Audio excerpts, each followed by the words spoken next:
Como se produz o pensamento? Este vídeo baseia-se em artigo do cientista A. Bullinger. Consta o referido artigo como excurso no capítulo 5º do meu livro Elementos de Direito Eclesiástico Brasileiro, exatamente quando eu trato do ensino religioso previsto na Constituição Federal. Vou tentar resumir as ideias de Bullinger. O principal argumento dos materialistas contra a existência da alma baseia-se nas relações entre o cérebro e o pensamento. Para os materialistas, o cérebro é a causa única do pensamento. Vogt, por exemplo, escreveu: o cérebro segrega o pensamento como o fígado segrega a bilis e os rins a urina. Buchner é de idêntico parecer. Afirma que a relação entre o pensamento e o cérebro é a mesma que há entre a bilis e o fígado, entre a urina e os rins. Então, para alguns cientistas, a causa do pensamento seria a íntima correlação entre o cérebro e o próprio pensamento. Afirmam que quanto mais desenvolvido for o cérebro, maior será a inteligência, e que as lesões e alterações mórbidas do cérebro afetam o pensamento. Na verdade, diz Bullinger, as relações íntimas entre o cérebro e o pensamento são incontestáveis. Falta somente saber se o cérebro é causa ou condição do pensamento.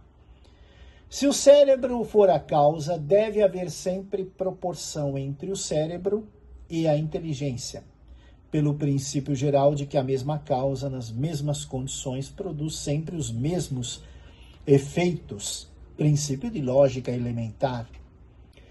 Deveriam os materialistas explicar como se determina a correlação entre o cérebro e o pensamento.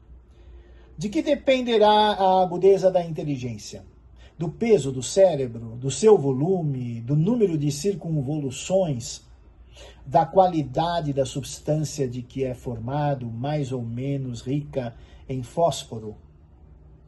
A cerebrologia, a ciência que estuda o cérebro, chegou a descobrir a perfeita semelhança morfológica entre o cérebro do homem e o cérebro do macaco. Se os cérebros são idênticos, por que só o homem pensa? Por que só o homem fala? Contra a doutrina materialista há ainda dois fatos: a loucura e as localizações cerebrais. Comprovou-se que pode haver loucura sem lesão cerebral.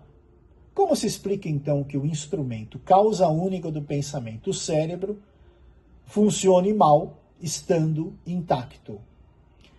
A teoria das localizações, segundo a qual o pensamento poderia ser localizado nos lobos frontais do cérebro, também caiu por terra.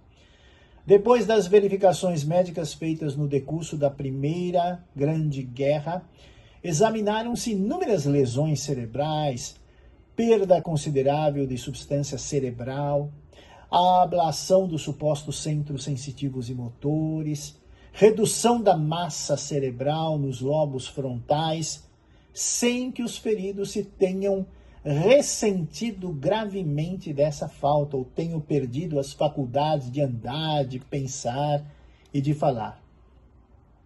Outro ponto relevante: se o cérebro é a causa do pensamento, deve haver semelhança de natureza entre a causa e o efeito. Se a causa é material, também o efeito deve ser material. É certo que o fígado segrega a bilis, mas o efeito é material como a causa. Para ser verdadeira comparação, era necessário que o cérebro material, composto e múltiplo, produzisse um efeito da mesma ordem. Ora, a inteligência é una e simples, e possui ideias, nada em comum com a matéria. Portanto, não pode provir de uma causa material, mas supõe uma atividade imaterial, que é a alma. Outra questão ainda: como conciliar a identidade pessoal do eu com as contínuas mudanças do corpo e especialmente do cérebro? Como poderá a identidade ser o resultado de mudanças? E como podem as novas moléculas conservar a lembrança de acontecimentos ou de impressões que afetaram as moléculas substituídas. Temos, pois, de concluir que o cérebro não é a causa do pensamento, mas somente a condição.